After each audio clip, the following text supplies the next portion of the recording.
Assalamualaikum warahmatullahi wabarakatuh. Perkenalkan, nama saya Astiandini dengan NIM 2330106004. Saya dari Tadris Biologi A. Nah, di sini saya akan menjelaskan tentang alga Pyrophyta atau alga api. Sebelumnya, kita harus mengetahui dulu apa sih alga Pyrophyta itu. Nah, Pyrophyta atau alga api adalah alga yang tubuhnya dapat berpendar karena memiliki kandungan fosfor. Memiliki kemampuan untuk berpendar atau menghasilkan cahaya atau dinamakan dengan bioluminescent. Alga uniseluler ini dengan dua flagela dan diselubungi oleh lapisan selulosa.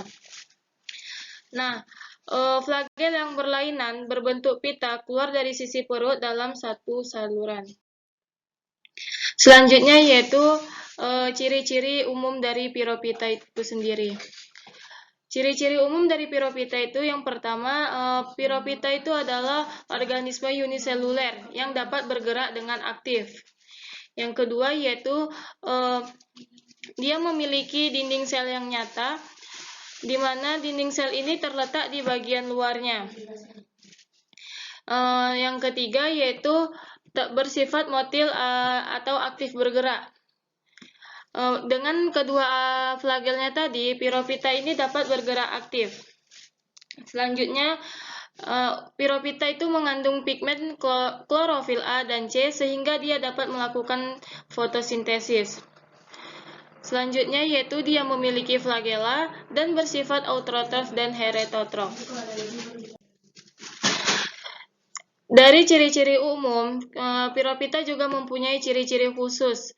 Yang pertama, yang seperti saya sebutkan tadi, bahwa Pyrophyta itu memiliki dua flagela.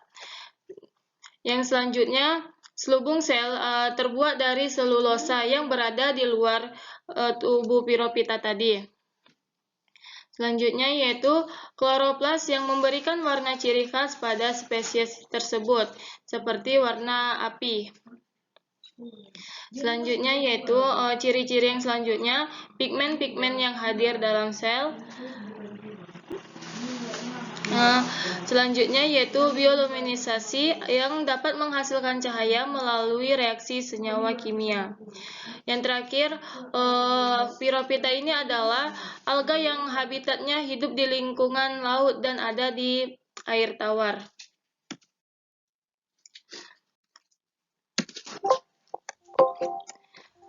Selanjutnya yaitu klasifikasi Pyrophyta. Pyrophyta ini, kingdom Pyrophyta itu adalah Plantae, berdivisi Pyrophyta, kelasnya Dinophysae, ordo Dinoflagellates, genusnya Pyrodinium, dan spesiesnya Pyrodinium. Adapun contoh dari spesies Pyrophyta, yang pertama Gonyaula. Gonyaula ini menyebabkan ledakan populasi alga, di mana sel-sel dengan dua flagela juga disebut selabut sel. Selanjutnya yaitu Alexandrium. Nah, Alexandrium ini memproduksi neutroksin, memiliki sel membentuk bulan oval. Ciri-ciri yang selanjutnya yaitu Serratium. Serratium ini memiliki tanduk seperti tanduk haji, dan dia memiliki dua tanduk, yang satu depan dan yang satu berada di belakang. Yang selanjutnya adalah Noctiluca, di mana Noctiluca ini menghasilkan cahaya ketika terganggu, memiliki sel yang berbentuk bulat dengan inti sel. Selanjutnya, adapun struktur dari tubuh Pyrophyta sendiri. Struktur tubuh Pyrophyta gonyaluk, selaput sel dan inti sel, memiliki selaput sel, inti sel, kloroplas, flagella, vakuola, dan pigmen. Sedangkan Alexandrium, dia memiliki selaput sel, inti sel, kloroplas, flagella, vakuola, pigmen, dan neurotoksin, dan struktur tanduk. Bedanya dengan Gonyaulax tadi, bahwa Gonyaulax itu tidak memiliki struktur tanduk, sedangkan Alexandrium memiliki struktur tanduk. Struktur selanjutnya pada Serratium. Serratium ini memiliki selaput sel, inti sel, kloroplas, flagella, vakuola, pigmen, dan struktur tanduk. Untuk struktur tubuh Nautiluca ini hanya memiliki selaput sel, inti sel, klorofas, flagella, dan vakuola.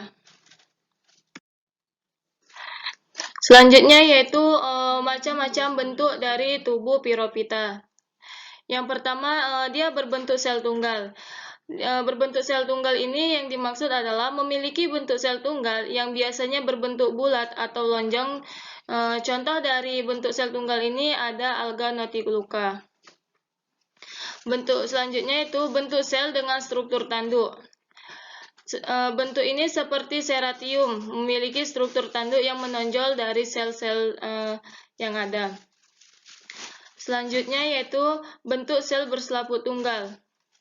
Memiliki sel yang dilapisi oleh selaput tunggal yang dilindungi sel dan memberikan kekuatan. Bentuk selanjutnya yaitu bentuk sel dengan cangkang sel. Yang dimaksud dengan bentuk sel dengan cangkang sel itu, Piropita ini memiliki cangkang sel yang dapat beragam dan bentuk dan ukurannya, mulai dari yang sederhana hingga yang sangat kompleks.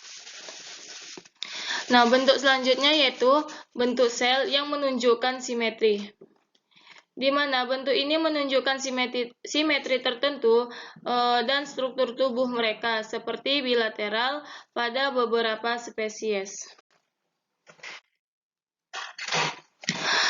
Untuk selanjutnya itu ada reproduksi dari Piropita. Piropita ini bereproduksi dengan dua cara. Yang pertama, cara seksual.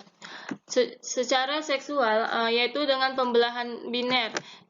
Sementara reproduksi seksual ini melibatkan penggabungan sel-sel yang berbeda jenis, kelamin atau proses konjugasi.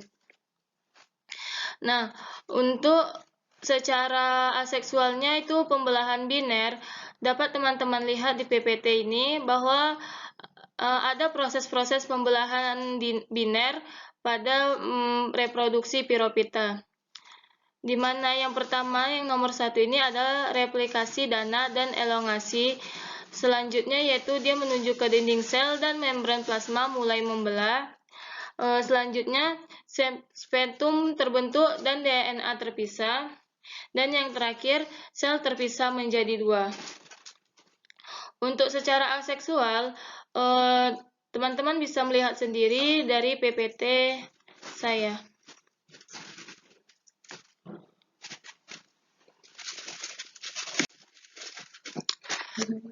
Selanjutnya yaitu masuk ke dalam peranan positif dan negatif dari alga Piropita. Alga Piropita ini memiliki peranan positif pada produsen primer, di mana Piropita ini memainkan peran penting sebagai produsen primer dalam rantai makanan laut, yaitu mengubah energi matahari menjadi makanan organik melalui fotosintesis. Karena dalam tubuh Piropita ini tadi kan terkandung klorofil A, jadi dia bisa melakukan fotosintesis sehingga dia termasuk ke dalam peran positif dalam kehidupan kita. Selanjutnya yaitu sumber makanan. Organisme seperti zooplankton, ikan, dan krustasea bergantung pada Piropita, di mana Piropita ini sebagai sumber makanan membantu menjaga keseimbangan ekosistem laut. Untuk peran positif selanjutnya yaitu pada produksi oksigen. Nah, Piropita menghasilkan oksigen sebagai produk sampingan dari fotosintesis, memberikan kontribusi penting bagi oksinasi perairan laut. Dari peran positif tersebut, ada pula peran negatif dari Piropita, di mana pada peran negatifnya yang pertama itu pada toksin produksi. Pada toksin produksi ini, beberapa spesies Piropita menghasilkan toksin yang dapat meracuni organisme laut lainnya atau menyebabkan keracunan makanan bagi hewan dan manusia yang mengonsumsinya melalui rantai makanan. Untuk selanjutnya yaitu beracun bagi manusia. Piropita ini beracun bagi manusia dengan kepadatan tinggi Piropita dalam fenomena seperti red tide dapat menyebabkan keracunan makanan bagi manusia yang mengonsumsi biota laut terkontaminasi. Untuk peran negatif yang selanjutnya yaitu pencemaran lingkungan. Peran negatif dari piropita pencemaran lingkungan ini, pertumbuhan piropita terutama pada perairan laut dari eutrofoksi. Piropita ini dapat menyebabkan pencemaran lingkungan pada lingkungan masyarakat yang ada. Nah, jadi piropita ini memiliki peran positif dan peran negatif dalam kehidupan kita. Mungkin sekian penjelasan dari saya. Maaf apabila ada salah kata. Saya akhiri. Assalamualaikum warahmatullahi wabarakatuh.